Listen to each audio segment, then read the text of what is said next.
Hello friends, इस video में हम डिस्कस करेंगे थर्ड पेपर का सेकंड यूनिट शिक्षा की चुनौतियां अनुसूचित जाति और अनुसूचित जनजाति के लिए।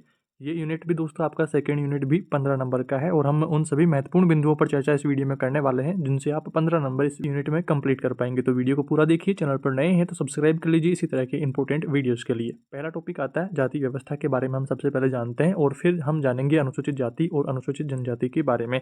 सबसे पहले बात करते हैं जाति व्यवस्था के बारे में। तो देखिए, हिंदी शब्द जाति अंग्रेजी शब्द कास्ट का हिंदी रूपांतरण है, इसको आप जानते हैं। और कुछ लोगों के अनुसार कास्ट शब्द जो है पुर्तगाली शब्द कास्टा CASTA से बना है। और कास्ट की मीनिंग क्या है? CASTE। और ये बना है कास्टा से, पुर्तगाली से, ऐसा कुछ लोगों का मानना है। और जिसका अर्थ क्या होता है? जन्म या भेद या प्रजाति होता है। और कुछ लोग क्या मानते हैं कास्ट को?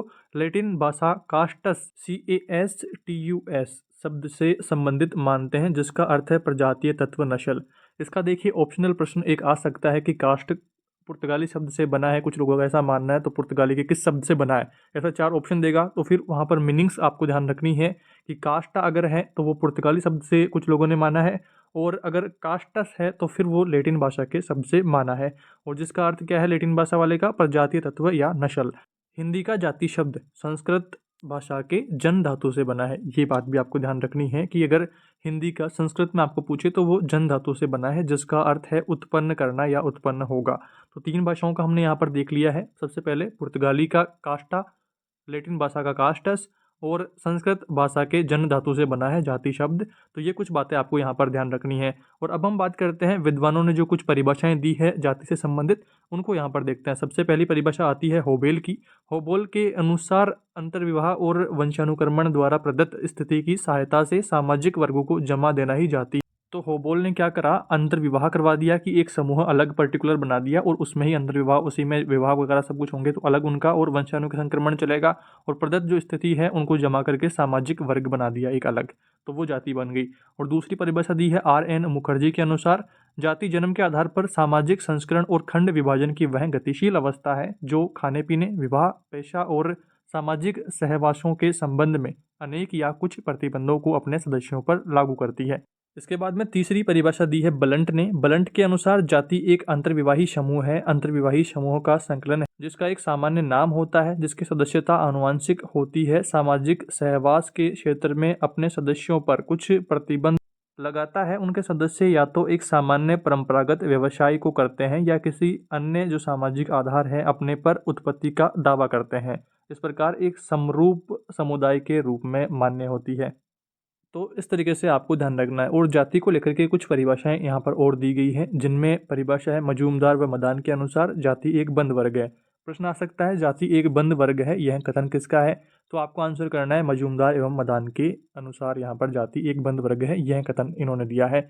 एक नंबर का प्रश्न इस तरह से भी आ सकता है, या फिर बड़ा प्रश्न आएगा तो उसमें आपको मेंशन करनी पड़ेगी सारी बातें।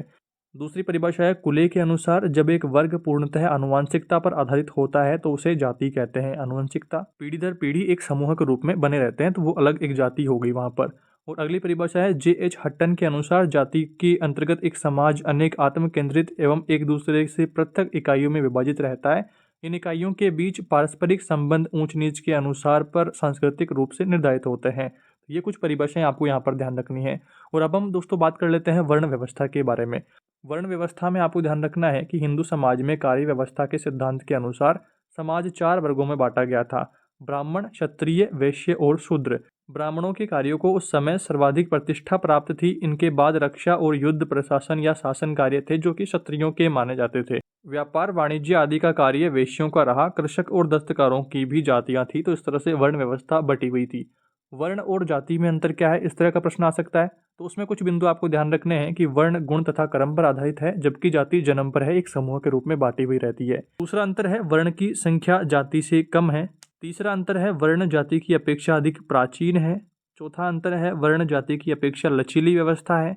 पांचवा अंतर है वर्ण में खानपान, विवाह एवं सामाजिक सहवास पर प्रतिबंध नहीं पाया जाता जबकि जाति में यह प्रतिबंध पाया जाता है। छठा अंतर है वर्ण समानता पर आधारित है और जाति समानता पर आधारित नहीं है। जाति अलग अलग समूहों में बटी हुई रहती है। और सातवां अंतर है वर्ण व्यवस्था कर्तव्यों की व्याख्या करती है जबकि जाति खानपान, विवाह, सामाजिक सहवास एवं पेय से संबंधित निषेधों की व्याख्या करती है। वर्ण और जाति अंतर का ये बिंदु भी आपको ध्यान रखना है। इसके बाद में अगला टॉपिक आता है संस्कृतिकरण क्या है। तो संस्कृतिकरण एक ऐसी प्रक्रिया का नाम है जिसके द्वारा मध्य या निम्न जाति के लोग किसी उच्च जाति के धार्मिक क्रिया, घरेलू या सामाजिक परिपाटियों को अपना करके अपनी सामाजिक परिस्थिति या हैसियत को ऊंचा उठाने का प्रयत्न करते हैं। यानी कि जो कास्ट के लोग हैं और जो नीची कास्ट के लोग हैं, तो नीची कास्ट वाले क्या करेंगे, जिस तरीके से ऊंची कास्ट वाले लोग रीति रिवाज अपनाते हैं तो उनको अपनाने का कोशिश करेंगे ताकि वो उनके बराबर आ सके। तो इस तरीके से आपको समझना है पॉइंट्स को। यद्यपि यह प्रक्रिया काफ़ी पुरानी है और स्वतंत्रता प्राप्ति यहाँ तक कि औपनिवेशिक काल से भी पहले से अपनाई जा रही है, लेकिन हाल के समय में इसका बहुत अधिक प्रचार हो गया है और सभी जो जातियाँ हैं इक्वल इक्वल अब रहने लगी हैं। जिस तरीके से आप बाहरी परिवेश में देखेंगे तो सभी जातियों में आप ऐसे फर्क नहीं कर सकते, ज़्यादा डिफरेंस नहीं रह गया है। सभी अब इक्वली सभी के धर्म जो है वो एक दूसरे से मिलते जुलते होने लगे हैं, सभी में एक दूसरे का प्रभाव देखा जा सकता है। एक नंबर का प्रश्न आपके ये भी आ सकता है, नोट डाल करके आपको याद रखना है कि सांस्कृतिक पूंजी की अवधारणा फ्रांसीसी समाजशास्त्री बोर्डियू ने दी थी। प्रश्न आ सकता है कि सामाजिक पूंजी की अवधारणा किसके द्वारा दी गई, किस समाजशास्त्री के द्वारा दी गई। तो फ्रांसीसी समाजशास्त्री बोर्डियू आपको नाम ध्यान में रखना है। अब हम बात करते हैं जाति और जनजाति के बारे में।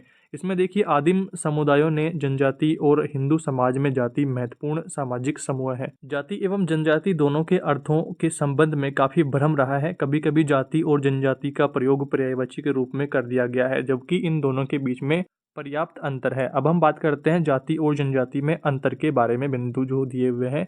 पहला बिंदु है, जाति के लोगों का अधिकांशतः एक ही व्यवसाय होता है, जबकि एक ही जनजाति के लोग अलग अलग व्यवसाय करते हैं। दूसरा अंतर है, प्रत्येक जनजाति का अपना एक विशिष्ट राजनीतिक संगठन होता है, जबकि जाति का इस प्रकार का कोई भी स्पष्ट राजनीतिक संगठन नहीं पाया जाता। यद्यपि कभी कभी नीची समझी जाने वाली जातियों की पंचायतें अपनी जातियों के लिए राजनीतिक संगठन के रूप में कार्य करती है। तीसरा अंतर है, एक जाति बहुत सी उपजातियों से मिलकर के बनी होती है, परंतु एक जनजाति में उपजातियां नहीं पाई जाती है। इसके बाद में चौथा अंतर है, जाति किसी काल्पनिक पूर्वज से अपनी उत्पत्ति नहीं मानती, जबकि जनजातियां विभिन्न कल्पनाओं को ही अपनी उत्पत्ति का आधार मानती है। पांचवा अंतर है, प्रत्येक जनजाति का अपना धर्म और देवी देवता रहे हैं, जबकि जाति व्यवस्था के अंतर्गत प्रत्येक जाति का अपना कोई पृथक धर्म और देवी देवता नहीं होते।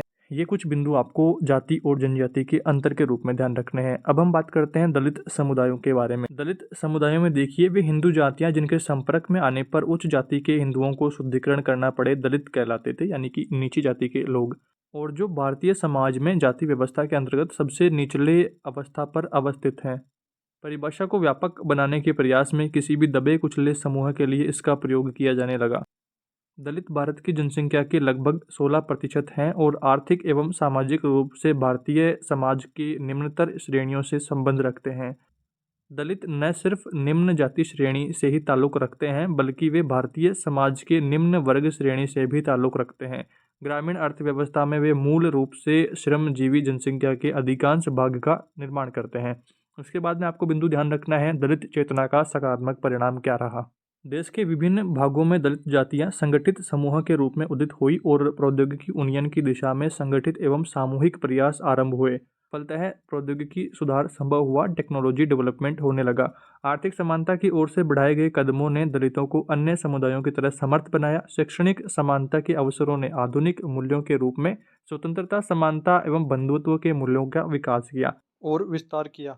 इससे सामाजिक गतिशीलता के अवसरों में वृद्धि हुई, जिससे दलितों को अपनी स्थिति सुधारने के अवसर प्राप्त हुए। दलित चेतना आधुनिकीकरण एवं सामाजिक विकास में सहायक एक समतामूलक समाज की स्थापना करने में सहायक हुई है। अब हम बात करते हैं दलित चेतना के नकारात्मक परिणाम के बारे में। इसने आर्थिक और राजनीतिक शक्ति प्राप्त करने वाले जातीय स्पर्धा, प्रतिस्पर्धा तथा संघर्ष में वृद्धि की है, जातिवाद में वृद्धि का कारण रही है और जातीय संघर्षों में वृद्धि हेतु प्रेरक रही है। इस रूप में लोकतंत्र के विकास में बाधक भी बनी है। नक्सलवाद को प्रोत्साहन भी मिला है। बिहार, झारखंड और छत्तीसगढ़ इन एरियाज़ की बात हम कर रहे हैं। तो ये कुछ बिंदु आपको दलित चेतना के अंतर्गत ध्यान रखना है, सकारात्मक और नकारात्मक परिणामों के रूप में। अब हम बात करते हैं दलितों की शिक्षा को लेकर के। दलितों की शिक्षा में देखिए, पिछले 30 वर्षों में, खासकर पिछले 10 वर्षों में शिक्षा की पहुंच बढ़ाने तथा बच्चों को विद्यालय से जोड़े रखने में हमें काफ़ी सफलता मिली है। इसके बावजूद दलितों की स्थिति अभी कई मामलों में अन्य समुदायों से पीछे ही है। भारत में सन 2001 में 100 करोड़ की आबादी में लगभग 30 करोड़ निरक्षर थे। इनमें से 5.2 करोड़ निरक्षर, लगभग 20% दलित थे। 2001 में पूरे देश में 55% दलित साक्षर थे, जबकि गैर दलित आदिवासी समुदायों में साक्षरता दर 69% थी। स्त्री शिक्षा दलितों में विशेष रूप से पिछड़ी हुई रही है। 32% दलित बच्चे 5वीं से पहले विद्यालय प्रतिथा करते हैं। इसके अतिरिक्त शेष बचे हुए जो बालक हैं उनमें से 35% 8वीं तक पहुंचने से पहले विद्यालय छोड़ देते हैं। बचे हुए 33% बालक ही 8वीं पढ़ते हैं और दलित बालिकाओं के संदर्भ में यह और भी कम है, बालिकाओं को कम ही पढ़ाया जाता है। ये कुछ बिंदु शिक्षा के रूप में आपको यहाँ पर ध्यान रखने हैं। और अब हम बात करते हैं दलित बालिका शिक्षा को बढ़ावा देने के लिए निम्न प्रयासों की आवश्यकता है। पहला प्रयास क्या है, हमें मध्याह्न भोजन जैसे कार्यक्रमों को अपनाना होगा, क्योंकि इस प्रकार के कार्यक्रमों के प्रयासों से दलित परिवार की बालिकाओं को विद्यालयों में जाने व उन्हें टिकाए रखने में विशेष व अभूतपूर्व सहायता मिली है। दूसरा बिंदु है, राजकीय विद्यालयों में हमें गुणवत्तापूर्ण शिक्षा को बढ़ावा देना होगा ताकि दलित समुदाय अपनी बालिकाओं को विद्यालय भेजने की ओर प्रेरित हो। तीसरा बिंदु है, दलित समुदायों में स्त्री शिक्षा के प्रति चेतना जागृत करनी होगी ताकि उन्हें स्त्री शिक्षा के महत्व का ज्ञान हो और वे अपनी बालिकाओं को विद्यालय में भेजने के प्रति गंभीर हो सके। चौथा बिंदु ध्यान रखना है कि इनके अतिरिक्त हमें यह भी ध्यान रखना होगा कि विद्यालयों में इनके प्रति उचित व्यवहार किया जाए, अर्थात कोई भेदभाव ना हो। पांचवा बिंदु है, दलित बाहुल्य के क्षेत्र में राजकीय विद्यालय में इसी समुदाय की अध्यापिकाओं की नियुक्ति भी दलित बालिका शिक्षा को प्रोत्साहन देगी। अगर उसी समाज से बालिकाओं को अध्यापिका के रूप में वहाँ पर लाएंगे तो उनसे भी काफ़ी मोटिवेशन उनको मिलेगा, काफ़ी प्रेरणा उनको मिलेगी, प्रोत्साहन मिलेगा। इसके बाद में अब हम बात करते हैं आदिवासी शिक्षा में समस्याएं और योजनाएं। इसमें देखिए, हमारे देश में आदिवासियों की शिक्षा के समक्ष कुछ विशेष चुनौतियाँ रही है। 1990 के दशक तक सुदूर आदिवासी अंचलों में बहुत कम विद्यालय खुले थे। आदिवासी समुदाय जंगलों के बीच दुर्गम इलाकों में रहते हैं और आमतौर पर बहुत छोटी बस्तियों में दूर दूर रहते हैं। ऐसे क्षेत्रों में विद्यालय खोलने के पर्याप्त प्रयत्न नहीं किए गए। एक कारण यह भी था कि ऐसे क्षेत्रों में मध्यम वर्ग के शिक्षक जाकर के नहीं रहना चाहते थे, जहाँ पर सड़क भी ना हो, अस्पताल ना हो, मध्यम वर्गीय शिक्षा ना हो, बाजार आदि की व्यवस्था नहीं होने के कारण मध्यम वर्गीय शिक्षक वहाँ पर जाना नहीं चाहते थे। इस वजह से वहाँ पर विद्यालयों की जो व्यवस्था है वो नहीं हो पाई। इसलिए आदिवासी अंचलों में प्रशिक्षित शिक्षकों की कमी रही और जो शिक्षक पदस्थ थे वे भी बहुत अनियमित रहे, बहुत कम आए जाया करते थे। तो इस तरीके से शिक्षा वहाँ पर रही। और इसके बाद में अब हम बात करते हैं 1990 के दशक में विश्व भर में आदिवासियों के अपने हितों की रक्षा में आंदोलन होने लगे। विश्व भर में आंदोलन हुए, उसके दबाव के कारण विश्व भर में आदिवासी संस्कृति और उनके विशिष्ट जो शिक्षा अधिकार हैं उनके प्रति एक संवेदना विकसित हुई। 80 के दशक से आदिवासी अंचलों में विद्यालय खोलने के लिए विशेष प्रयास शुरू हुए। इसकी एक महत्वपूर्ण पहल राजस्थान की शिक्षाकर्मी परियोजना भी थी। इसमें यह मान्यता थी कि वंचित समुदायों में शिक्षा देने के लिए अलग तरह के प्रयासों की जरूरत है। जहां तक संभव हो स्थानीय समुदाय के ही शिक्षक व शिक्षिकाएं होने चाहिए। पाठ्यक्रम में लचीलापन होना चाहिए और स्थानीय संस्कृति और समस्याओं पर केंद्रित पाठ्य सामग्री होनी चाहिए। और विद्यालय के संचालन में स्थानीय जो समुदाय है, वहाँ का जो समुदाय है, उसकी वास्तविक भूमिका होनी चाहिए, जिससे उनको लगे कि हमारा ही विद्यालय है, हमारे ही नियम यहाँ पर चलेंगे और हमारे ही शिक्षक पढ़ रहे हैं। तो फिर बच्चे भी वहाँ पर प्रोत्साहित होंगे, प्रेरित होंगे पढ़ने के लिए। लेकिन इस नीति को बिना पूरी तैयारी के जब पूरे देश में लागू करने का प्रयास किया गया, तब इसका यही मतलब निकाला गया कि आदिवासियों के लिए कम खर्चे में कम गुणवत्ता की शिक्षा उपलब्ध करवाना है। जो भी हो, कम गुणवत्ता वाली ही सही, आदिवासी अंचलों में विद्यालय नामक संस्था जड़ पकड़ने लगी। विद्यालयों की पहुंच बढ़ाने के साथ साथ पाठ्यचर्या और पाठ्य सामग्री में बदलाव लाने का प्रयास राष्ट्रीय पाठ्यचर्या की रूपरेखा 2005 से शुरू हुआ। इसमें यथासंभव बच्चों की वास्तविक मातृभाषा व घर की बोली में शिक्षा देने की बात कही गई। कक्षा में बहुभाषित का उपयोग हो ताकि सभी बच्चों को कक्षा में अपनापन लगे। यही नहीं, शिक्षण में बच्चों की संस्कृति व परिवेश और सामुदायिक ज्ञान और बच्चों के अपने ज्ञान को महत्व देने की बात भी कही गई। पाठ्य सामग्री में केवल शहरी मध्यम वर्गीय दृष्टिकोणों को न प्रस्तुत करके विविध संस्कृति, सामाजिक वर्ग और समुदायों का प्रतिनिधित्व देने की बात कही गई। देश के हर राज्य की पाठ्यचर्या में इस तरीके के बदलाव होने चाहिए और शिक्षक नई सोच का आत्मसात करें, जिससे आदिवासी समुदायों का भविष्य और उनके साथ में भारत का भविष्य भी उज्जवल हो। तो इस तरीके से आदिवासी शिक्षा के बारे में कुछ बिंदु आपको ध्यान में रखने हैं। इसके बाद में आगे बढ़ते हैं और हम बात करते हैं सरकार द्वारा भेदभाव मिटाने के लिए कुछ जो निर्णय लिए गए हैं उनके बारे में हम बात करते हैं। सबसे पहले बात करेंगे अनुसूचित जाति के लिए संवैधानिक प्रावधानों के बारे में। पहला बिंदु है अस्पृश्यता का उन्मूलन, जो छुआछूत की जो सिस्टम चल रहा था उसको खत्म करना। दूसरा बिंदु है सामाजिक अन्याय और विभिन्न प्रकार के शोषण से सुरक्षा। तीसरा बिंदु है जनसाधारण के लिए स्थित धार्मिक संस्थानों को अनुसूचित जातियों के लिए भी सुलभ करवाना, उनके लिए भी उपलब्ध करवाना। चौथा बिंदु है कुएं, तालाबों, दुकानों, रेस्टोरेंट, सड़कें आदि पर अनुसूचित जातियों के जाने पर लगे प्रतिबंधों को हटाना। पांचवा निर्णय था शैक्षणिक संस्थानों के नामांकन के लिए विशेष सुविधा देना। छठा निर्णय शिक्षा के लिए विशेष लाभ और आर्थिक सहयोग उपलब्ध करवाना। सातवां निर्णय था सरकारी सेवाओं में भर्ती व पदोन्नति में विशेष प्रावधान। आठवां निर्णय था लोकसभा व विधानसभाओं तथा पंचायती राज संस्थानों में विशेष प्रतिनिधित्व का प्रावधान। नौवां निर्णय था इनके कल्याण तथा हितों को सुरक्षित रखने के लिए एक अलग विभाग तथा सलाहकार परिषद के गठन का प्रावधान। इसके बाद में अब हम बात करते हैं अनुसूचित जनजातियों के लिए संवैधानिक प्रावधान क्या क्या निर्णय लिए गए। पहला निर्णय था जनजातियों की शिक्षा के लिए शैक्षिक संस्थानों में आरक्षण तथा नामांकन हेतु आवश्यक शर्तों में छूट और छात्रवृत्ति आदि आते हैं। दूसरा बिंदु है नौकरियों में पदों का आरक्षण। तीसरा बिंदु है संपत्ति में जनजातीय हितों की सुरक्षा। चौथा बिंदु है जनजातियों की आर्थिक व शैक्षणिक हितों में सहयोग और सामाजिक अन्याय व सभी प्रकार के शोषण से सुरक्षा के निर्देश राज्यों को दिए गए। पांचवा निर्णय रहा लोकसभा, राज्यसभा तथा पंचायती राज संस्थानों में स्थानों का आरक्षण। छठा बिंदु है भूमि पर पारंपरिक अधिकारों की मान्यता एवं भूमि अलगाव से वैधानिक सुरक्षा। राष्ट्रपति कभी भी आयोग का गठन करके अनुसूचित क्षेत्रों के प्रशासन एवं राज्यों में अनुसूचित जनजाति के कल्याण का जायजा ले सकते हैं। तो इस तरीके से अनुसूचित जाति और जनजाति के कुछ महत्वपूर्ण बिंदु आपको ध्यान में रखने हैं।